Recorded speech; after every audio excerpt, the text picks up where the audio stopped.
Welcome, ladies, to the Real Estate Investor Show, providing inspiration, strategies, and insight to empower women investors to live balanced and financially free lives. Now, here are your co-hosts, Liz and Andressa.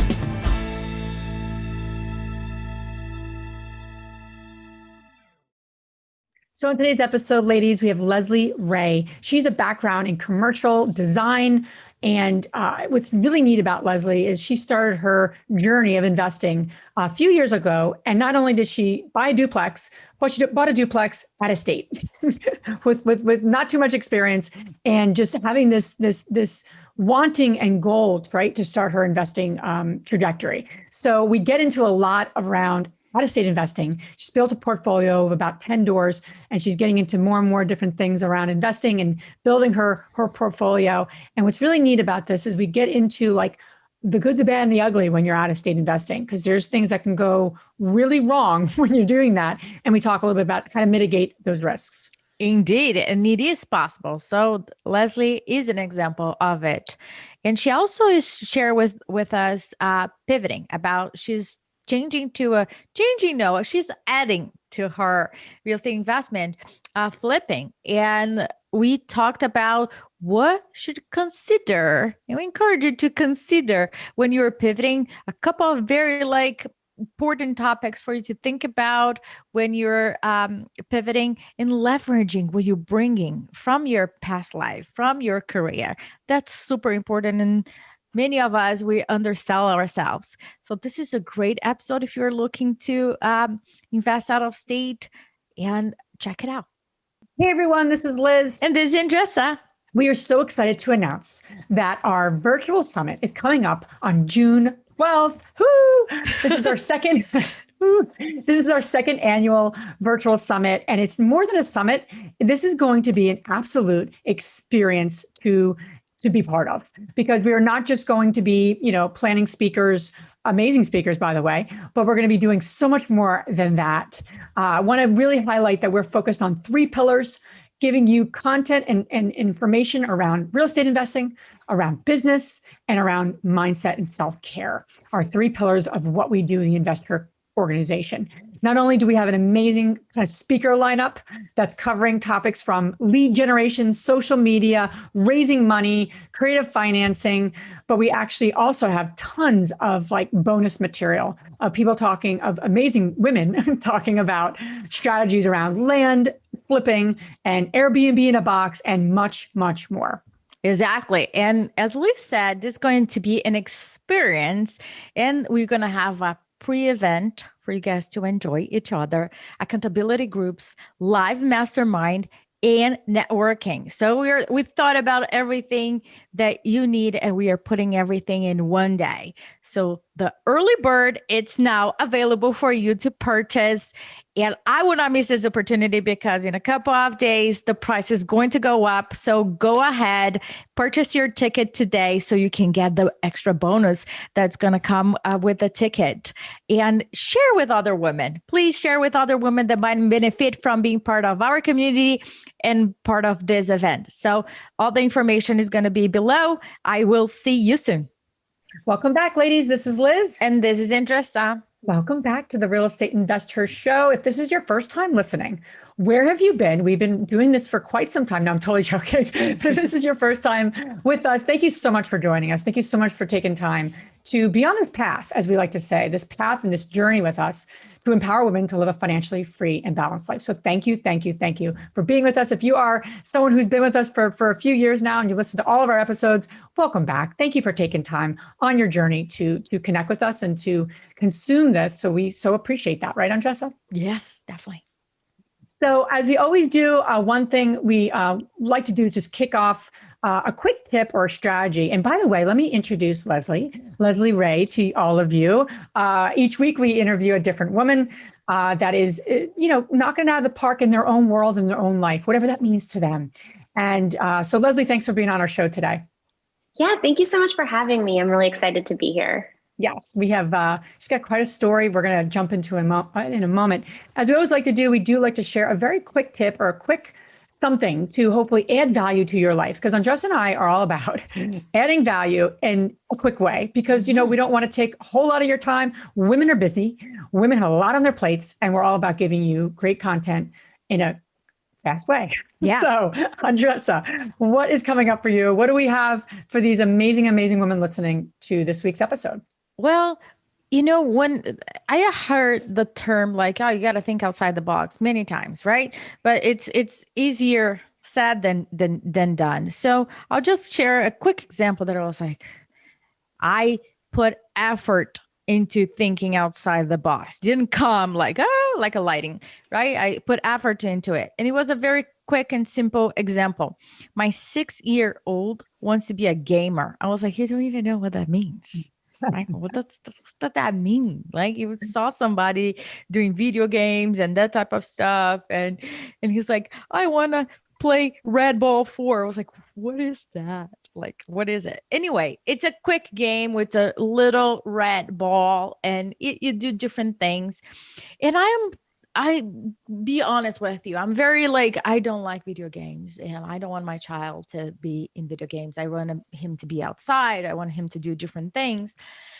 But then I was like, let me put effort into it and understand the benefits, because there are some benefits of it. And how can I play this along, right? What can I do for him to experience that, but also on mommy's terms, right? So we find a common ground. And he was having a very hard time because he couldn't pass the phase, and he was having a hard time. But then I realized he was doing the same thing, expecting a different outcome. And I said, listen, I'm going to share you a trick. I almost said, I'm going to share you SOPs. I didn't, but I kind of did. I said, listen, you got to think about it prior of you taking your step, right? You got to think about like, okay, let's plan. What are your next steps? And I swear to God, I said, it's going to be 3 steps, right? Step number 1, you're going to do this, this, and that. Step number 2, what do you think you should do? And then he said it. And then step number 3, you're going to do that. And I was like, okay, now tell me all the 3 steps before you start jumping in and trying to figure it out. And then he said it. And then at the end, when we pass the phase, once we pass the phase, we take a break. That's what the goal is. And then he came to my mom and he's like, listen, I know the trick now. The trick, Vovó, which means grandma. The trick, Vovó, is the thinking. We need to plan before. Then we go and then we do it, what we said we're going to do. I was like, oh God, all right. I got a point. That works for me, right? That works for me because, and I encourage you to think about what other things with the kids, because we're very mindful in our community. We're holistic of the way that we approach. So not with your kids, with your partners, different ways that you can look at a situation that you might not be quite there yet. It's like, okay, how can I make this work? What can I put in place that can, propel I want to encourage my kid to think in different ways. And it did it. Listen, I don't promise that this is gonna be. But when you have those wins with kids, you're like, I'm amazing for this one moment in time. For this moment. Exactly.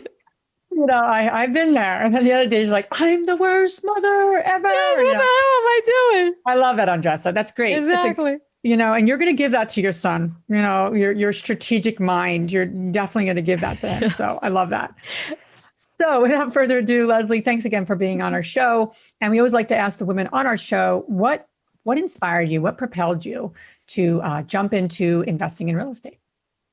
So thank you again so much for having me. I'm a really big fan of the podcast. And so I'm really excited to be here. So I got into real estate investing about 2 years ago. And so my background is in commercial architecture and design. So I've been working on commercial designing commercial spaces for the past decade or so. And that brought me out to the Bay Area in San Francisco, where I was designing offices for a lot of large tech companies. And it was really exciting and super inspiring just to know that we were designing these spaces where, companies were designing programs and, building products that are, changing the world. But then again, coming from Ohio, where I'm from, and moving to the Bay Area, one of the wealthiest areas in the entire world, it kind of opened my eyes to, what does it mean to build wealth and what does that look like? And as soon as I arrived in the Bay Area, I would talk to people and they would all say, San Francisco's amazing. You'll never be able to afford to buy a house. You'll never be able to afford real estate. And I kept hearing that. And it kind of awakened this stubbornness within me where I just, I kept hearing that. And I was like, well, everyone keeps saying that, but like, why do you say that? And like, have you even tried? And it kind of awoke something in me where I was like, well, I want to see if I could do it. And so it started getting me on this path to real estate investing. And then lo and behold, investing in properties and renovating properties is very much aligned with my background as an architect and designer. And so it just kind of made sense. And it totally clicked for me that I was like, wow, this is, essentially something I'm doing anyways, renovating and designing spaces. And I was like, this seems like a much better business plan than what I've been doing. So that was kind of how it all started for me. And then, so I started, learning about real estate investing and just kind of diving into that world. And then the more I got into it, because, there's no way around it, the Bay Area is very expensive, but the more I was researching, it turns out that Cleveland, Ohio, which is where I was born and raised and where my parents still live, is a very good market for real estate investing. There's very good price to rent ratios there. And so that was when it really clicked for me. I figured, okay, at this time, I can't afford anything in San Francisco, but I can afford something somewhere. And, it gives me another excuse to go back home, to see my parents, to spend time with them, gives me another connection to the area where I grew up. So that was what really got me started and what really kind of propelled me to get into real estate investing. I love what you're saying because it's like thinking outside the box, right? I cannot afford here. I didn't say I was going to, prove you wrong that yes, I can buy all the houses here in the Bay Area, but I can build wealth, not just here, right? But somewhere else, which is a lot of the folks that are listening to us, they have that as an excuse.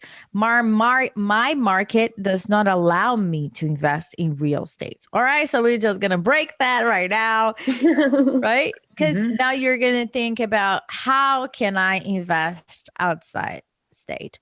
Out of state. And that is something that people have preconceptions about it. Oh my gosh, what are you talking about? I cannot even invest on my market because I have this preconception about that is difficult. Imagine far away. So Lesley, walk us through your first deal. How did you find it? How did you finance it? And why did you choose that specific location besides the reasons why you just mentioned about the market? Yeah. So my first deal, it was a lot of lessons learned, and to this day, it continues to be the gift that keeps on giving. So it's a duplex, and it's in a city called Parma, Ohio, which is a suburb of Cleveland. And I was focusing on that area because it's on the west side of Cleveland, which is an area that's seeing a lot of growth. But Parma, since it's a suburb, it's still a little bit further out from the city. And so there's a lot of families and young professionals that are living there, and also a lot of blue collar workers as well. And so I had been searching for a while. I basically decided that I was ready to pull the trigger on looking for something. And then from that time period until the time I actually closed, it was probably about a year. And I think part of that in hindsight was related to nerves, anxiety about me being new. Also, I went through a lot of different real estate agents. It was a big learning curve in terms of knowing what kinds of questions to ask, knowing, when to lean on the agent for certain information versus when, I was, responsible for doing all of that research myself. And, it was just a lot of failing forward rather. And so I finally ended up, after going through about 4 or 5 different agents, I wasn't seeing the results that I wanted. And then I finally got connected with my current agent now. And, she's an investor herself. And so she was extremely helpful in, giving me like certain things to look for and, just also being my boots on the ground, because even though I'm from Cleveland and my parents still live there, that my parents are not real estate investors. They have no interest in that. And so I didn't want to have to depend on them for anything. And so it was really important for me to build a team that I could trust and that could be my eyes on the ground. So, so it was a duplex. It needed some work. When we looked at it, the downstairs unit was vacant and that one needed some renovations. The upstairs unit had a long-term tenant in there who had been living there for a while, and she wanted to stay. At least that's what she said. So I purchased it. Do you want to know numbers? Yeah, please share it. Okay, great. Yeah. So I purchased it for $98,000. And when we were first looking at the renovations, we were estimating 25 to 30,000. Sorry, we were estimating 15 to 20,000. It ended up being about 25 to 30,000. And so I did some cosmetic upgrades on the lower level, because when I purchased it, there was a tenant in the upstairs unit. She's been there for forever. That unit hadn't been renovated. So I said, okay, perfect. I have some cash flow coming in off the bat. So I was really excited about that. Well, lo and behold, as soon as we close, I get a call from her. She says, well, I don't know if they told you, but I got laid off from my job a couple weeks ago. And so I haven't been able to pay rent. And I have a new job, but I don't know when I'm going to get paid. So I don't know when I can pay you. Oh boy. Welcome. So it's not what I was. Nice to meet you. Nice to meet you. Yeah. I said, well, conveniently, that was not disclosed to me. Great. And so that was my first lesson learned, is that I need to, to request previous bank statements and proof of payment for tenants. So that was a great lesson learned.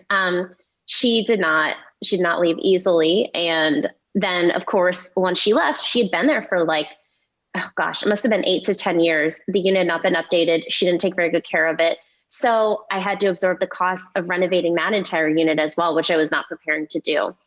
And not to mention, then I had an entirely vacant duplex with no cash flow coming in and having to renovate both of the units. So, I should mention, as I was having these conversations with her, because that was about a 2-month process to get her out.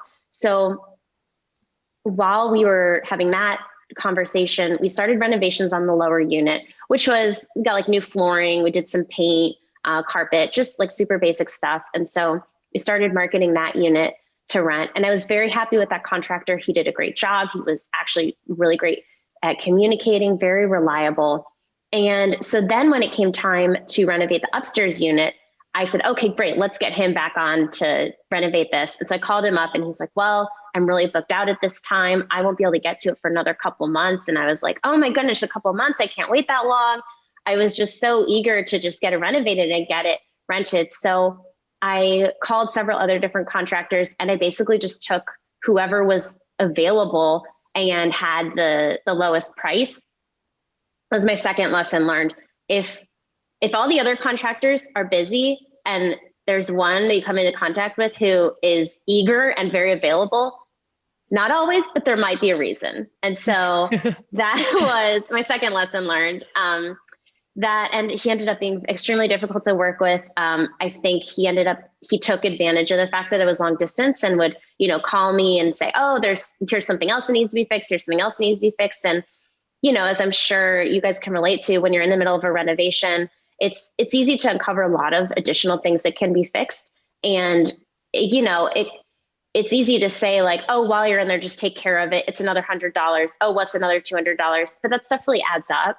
And so that was my second lesson learned, was to do more due diligence on my part of the contractor. And then also, my agent at the time, we were just starting to build our relationship. And so at this stage, now that we've been working together for a couple of years, I do feel more comfortable calling her and be like, can you just run over there and just check on this? Or can you give me a second set of eyes on this? But at the time, I didn't have that level of trust with her yet. So I was kind of doing it on my own from a distance. So, it was a lot of lessons learned, but it all worked out and the unit got finished and we were able to get it rented. And so I would say the whole process took about 4 months to get both units fully stabilized with tenants in there. That's amazing. And there's always something, right? So as you're pointing out, investing in your first deal, we bought a duplex as our first project. But the thought of doing that out of state at that time would have been even like another kind of something to work through, right? And you have to plan for. So I love your kind of your points and your lessons there.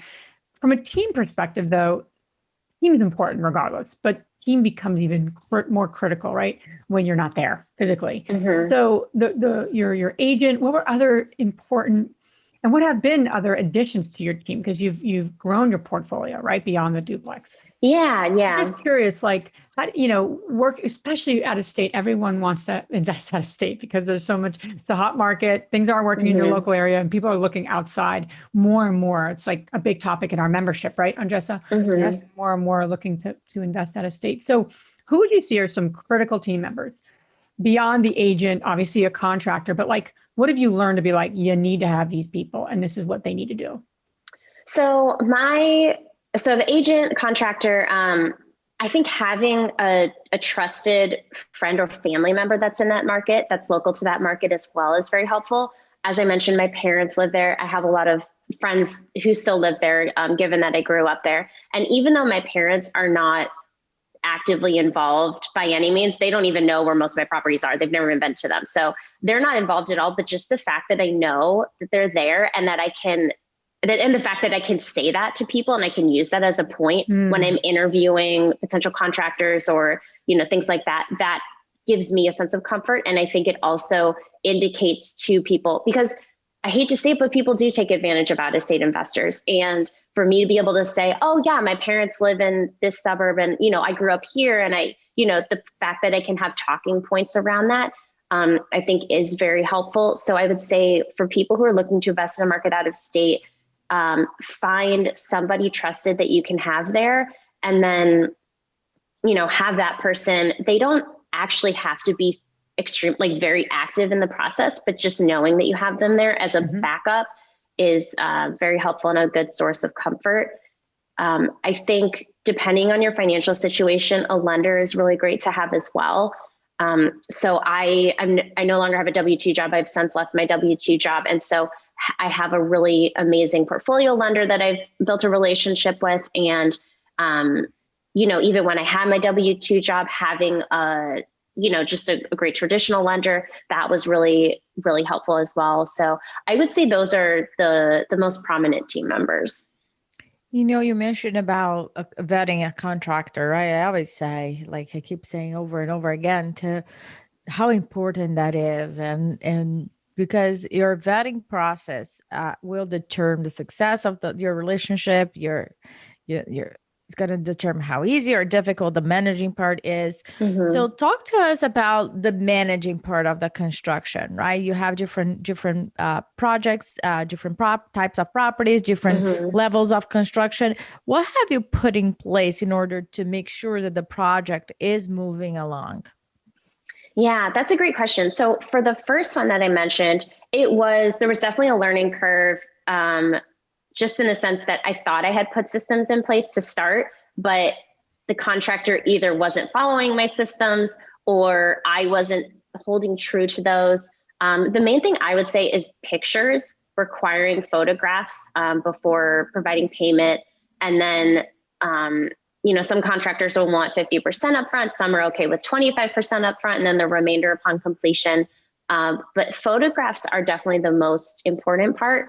And then having photographs that align to whatever the quote was or the budget is. So saying like, okay, you said you were going to do this. Let's see the photo of that completed or a video. I would say that's the most important part. And do you do that in a weekly basis? How often? Or when usually, the payments are done? Yeah, usually for me, it would also depend on how long the job was. Mm-hmm. So like for the duplex renovation, as I recall, I would require to see photographs whenever he was requesting payment. So he would say, all right, I'm, requesting payment. Like I finished the flooring, I did this. And I would say, okay, well, send me photos of it completed. And so it usually ended up being on about a 7 to 10 day basis. So like every 1 to 2 weeks. That's great. And with regards to like managing it, did you have a property management company? Did the agent help, the realtor help you with that? Or what did that look like in terms of just, and when did you start thinking about it? Right. Because I think sometimes people are like, oh no, I'm putting this up for rent. I got to figure that out. Like you should be thinking about that when you're starting to renovate or even before. Yeah. Because they could be great sources of, I always say property management companies can be great sources of helping you understand a market. They're very, very helpful in that way.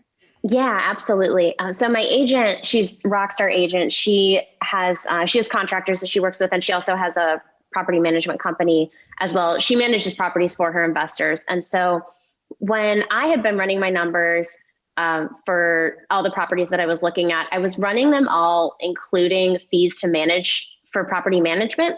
But as I was going through the numbers, and they were still cash flowing well, but because I was new to real estate investing, in my head, I was like, this is 10%. That's a lot of money. I was like, I don't understand what I'm paying them for. It doesn't really seem like it's that hard. I was like, I could probably do it. So I kind of went into it with that mindset where I was like, I'm not going to pay someone to do something if I don't understand what their job entails. I was like, I could probably figure this out. And so I had a conversation with my agent up front where I said, to be honest, I don't understand why I would hire a property manager. Like, I feel like I can do this myself. And so she was like, okay.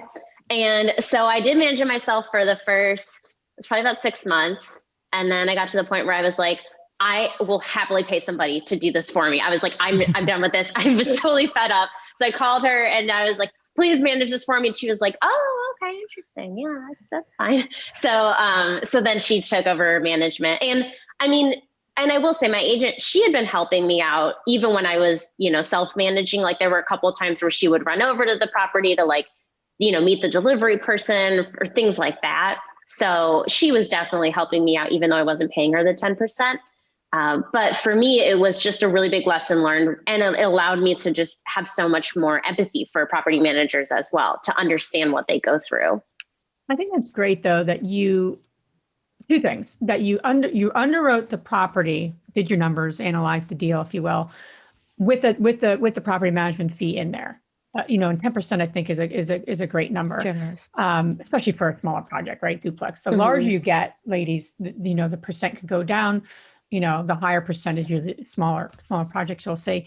But I love that you ran the numbers. I remember on our first fourplex, we didn't even know we should have ran the numbers that way. Didn't even include a line item for property management. We did manage it, but then you get to the point where if you don't underwrite it that way, then you got to make that money up somehow. Mm-hmm. So it's like, it's just the money's not going to fall out of the air, right? So then you be kind of beholden to it. And in essence, you have to come to, okay, we're going to keep doing this. We kept doing it because we need to, quite honestly. So I love that you underwrote it that way and you had a line item in there and it worked with that. So I think that's a really good tip. It's a very simple tip, ladies, but it actually can really help you tremendously as you analyze deals. Don't forget to put something in, regardless if you're going to do it at first for property management. I think 10% is very fair. The second point that I was going to make though is I'm a really big fan, and there's different schools of thought here. The different schools of thought of whether you should manage or not, and self-manage or not, now you're out of state. So God bless you for taking that on. I love you're like, well, I'll figure it out. How hard can this be? I'm just a few states away. I love that. I already love you, but listen, when you get a chance to do something, you are really, it improves your ability to understand it in a way to then better hire for it in the future. And I think, I'm really grateful. I mean, we self-managed probably for too long in some ways, but regardless, we self-managed our properties for 10 years. So, it wasn't until we actually bought a property that was an hour and a half away that we were forced, in essence, to hire a third party because we did not want to let that go. And then we did. We're like, wow, this is interesting. This is a whole new level of where we can grow and focus on what we're good at. So I just say that to the ladies listening, different schools of thought. But if you want to grow a portfolio and you want to get into larger projects, it is a great strategy to self-manage. I think you learn a lot about the business. You learn a lot about the role and you learn what works. And you also understand what questions to ask property management companies, because they'll tell you X, Y, and Z. And if you don't really know, you're like, okay, you don't even know what you don't know. unless you manage. So I'm more of the school of thought that I think it actually could be very helpful. And maybe don't wait 10 years like I did, but regardless, you still want to do it, and you really get a chance to be, like your point, you have some empathy. Listen, property management companies, their work is tough. Let's just be frank. It just is. Andressa, you did a lot of that with some of the previous work you did. So anyway, I think that's great that you did that. Andressa, you look like you want to say something. Yeah, I think I can read it on your face. You can read it on my face. I was like, oh my gosh, I'm going to lose the thought box. But here's what I'm going to say. Property management companies, they get beat up so much. It's a tough business to be in, an essential business to be. I love that you did write that, even though if you're not. What I was going to say is that a lot of people don't add the property management company line item to make the deal work.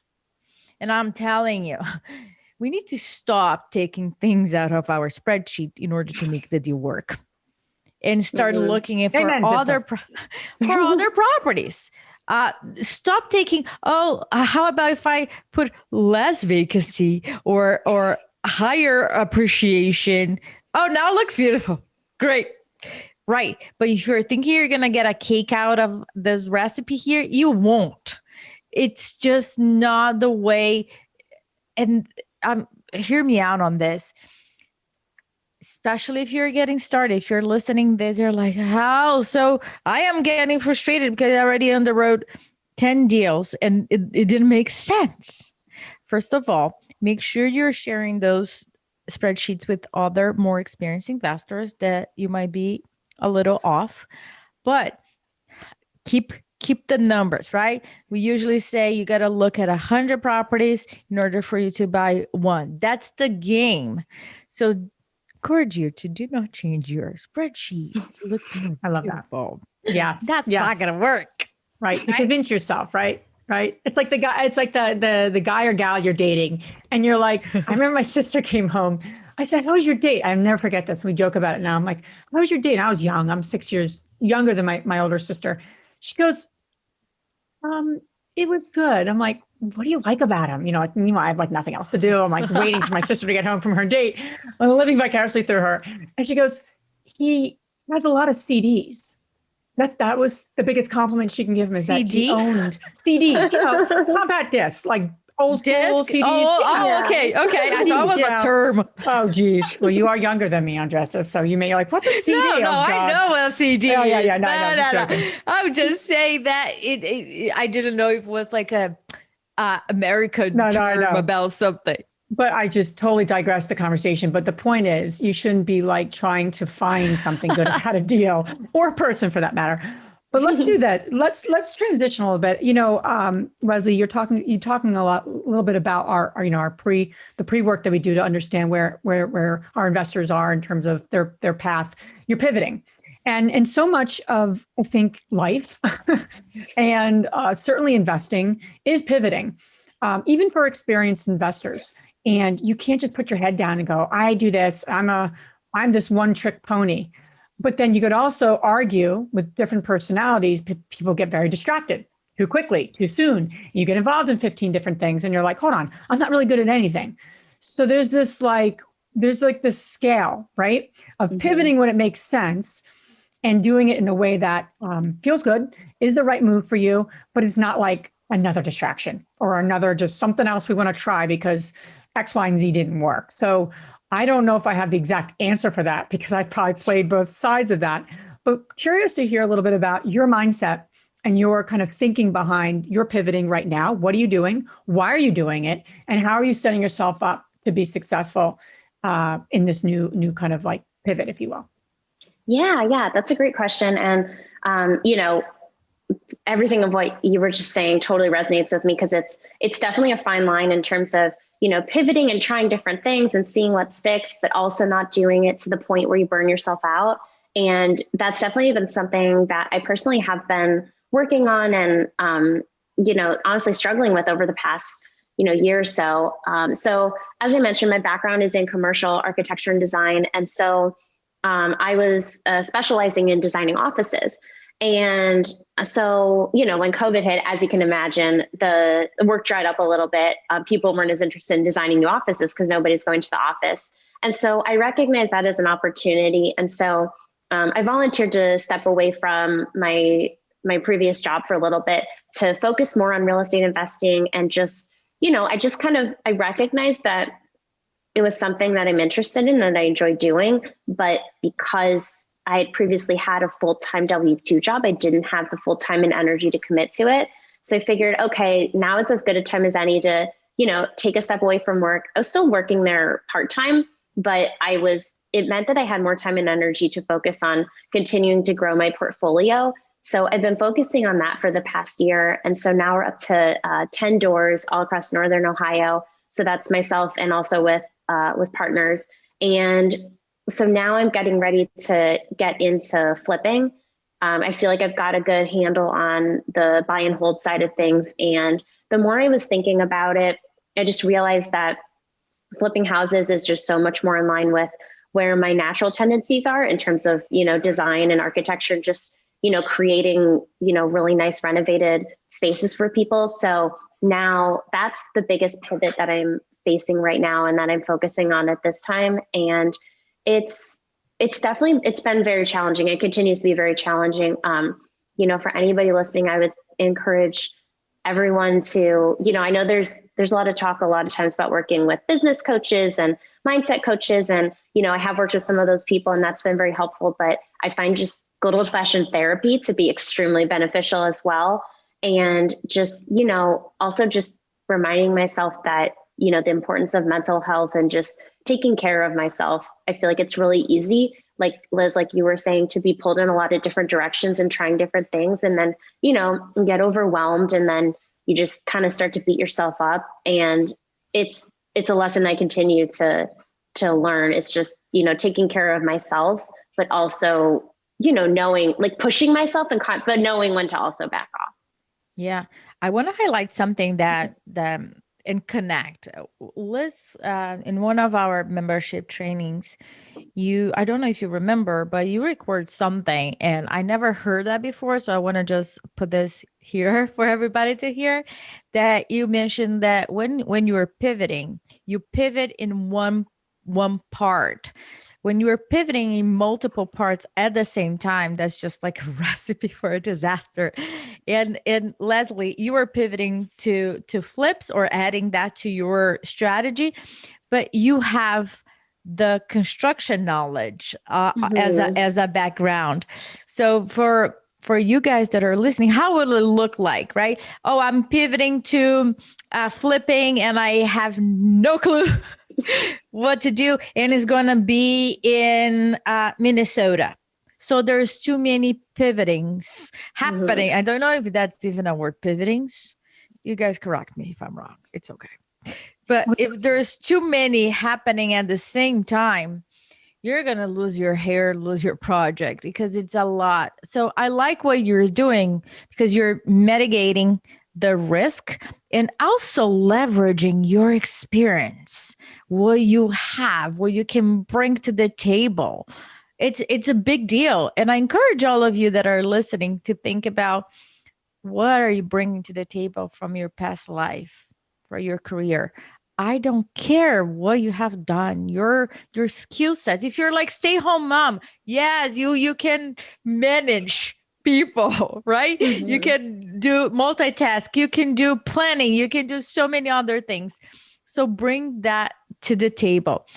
And the other thing that you mentioned, Lesley, it's your mental health. You take care of your mindset. And I think that sometimes we just focus in real estate itself and not as a business as a whole. So talk to me about like the business. What are the things that you're putting in place in your business to be able to growth and pivot? Yeah. So, so as I mentioned, I've been living in the San Francisco Bay Area for the past 5 years. Over the past several months, I've been kind of hunkering down during COVID in Austin, Texas, spending time with family here. So I'm getting ready to move back to the Bay Area now, and I'm partnering up with some other people there. And so we are focusing specifically on areas in the East Bay, so Oakland, for those who are not familiar, to flip houses there. And we decided on those areas because there's just larger profit margins there. And so as we were, kind of deciding which route we wanted to go, or if we wanted to flip properties in another market, and we were looking at the numbers, and we just kind of all agreed that if we're going to take on the risk of flipping a property, we may as well do it where the margins are larger and we can generate larger profits. So in terms of, setting up, systems in place for that, we're in the process of doing that now. We're actively making offers on properties right now. So we're making one today. Hopefully that one, goes through. So it's very exciting.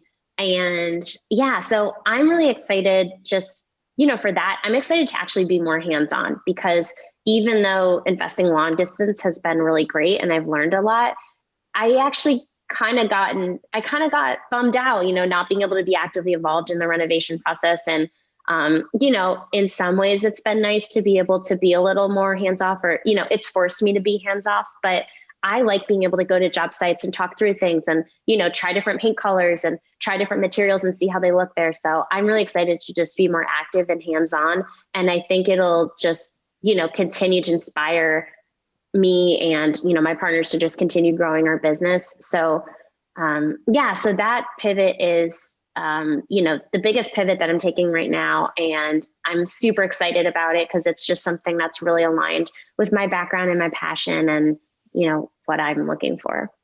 Love that. And I also would say, in terms of pivoting, there's two things. When you pivot, you want to bring all the great learnings you had from the previous, right? Obviously, like, what did I learn?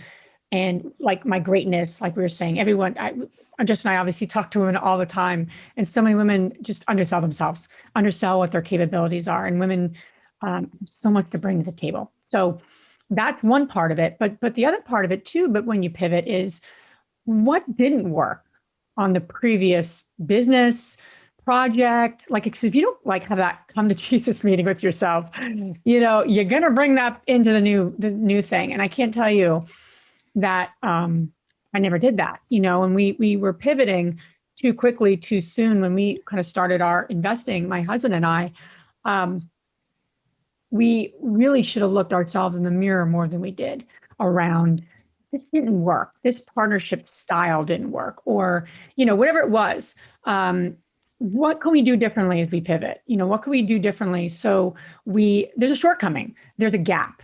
And I believe that your best entrepreneurs, your most successful entrepreneurs know there's a gap, but they manage the gap, and they use it as an advantage. But they don't they don't know. It's like they're ignorant to the gap, and B, they've actually managed it and they've figured it out. And how do we compensate for that, so to speak, in this new venture, in this new pivot? Again, I'm not saying I've mastered that necessarily, but I know enough to know that when you pivot, you're literally going to just bring yourself to the next thing. So the good, the bad, and the ugly, and you really need to do that deep assessment, in my opinion, because you will bring the same things you did on that one, on the rentals or what have you, or the flips, you're going to bring there, and that may not be effective, right? So I do love that you're pivoting, and I love that you're talking about how active you want to be. And I just want to reiterate that too. Everyone has different goals. Some people want to be really hands-on. Other people are like, I don't want to be hands-on. I don't want to know about the paint colors. I don't care about the paint colors. And you're like, what? I love that. I love that stuff. So again, what's really neat about our community and what's really neat what we're building is there's women that wanted all different things. And what's beautiful is you really can, build something magical with people who just want different things, which is super cool. So I love that you're in the trenches, and other people are like, I don't want to be in the trenches. Well, awesome. That could be a good partnership. So I wanted to just quickly mention that. Lesley, where can the ladies listening learn more about you and connect with you further? Yeah. So the best way to connect with me right now is just through email. You can reach me at Lesley, Lesley, at beam-properties.com. As I mentioned, in the midst of doing this pivot, we're going to be, creating more of a brand and have something more there, but we're not quite there yet. So the best way to get in touch with me at this time is through my other company. Awesome. And all this information you guys can find on our show notes. Now we're going to transition to our fabulous 3 questions. And the first one is, what's the most transformational book you have ever read? I would say I got to go with Rich Dad Poor Dad. Classic. There we go. One more for that. One more point for that. Yeah. The second question is, what's the most powerful routine that you do to create a financially free and balanced life? I would say it's a tie between meditating every morning and going to yoga. I don't go every morning, but I try to go every morning at a 6 a.m. class to start my day off. Awesome. And the last question is, which woman, famous or not, has inspired you the most? Oh, geez. That's a really great question. I mean, I love Michelle Obama. I just love her. So I guess, no, Oprah. I love Oprah. It can be. She's both. my favorite. It can be. Yeah. both. I say Oprah. Okay. Awesome. Well, thank you so much, Lesley, for being on our show. Thank you for sharing yourself with us and our community. We appreciate you so much, and good luck with everything. I see good things happening in that area for you. So appreciate you so much. Yeah. Thank you so much for having me. I really appreciate your time. If you enjoyed this podcast and want to receive updates on our next interviews, go to our website, therealestateinvestor.com. There, you can subscribe to our show, become part of our investor community, and get updates on upcoming episodes. If you like our show, please share it with other women who would benefit. And don't forget to leave us a rating on iTunes. We'd really appreciate it. And as always, we encourage you to take one action as a result of today's show and put it into motion so you can live both a financially free and balanced life. Thanks for spending time with us. Ciao.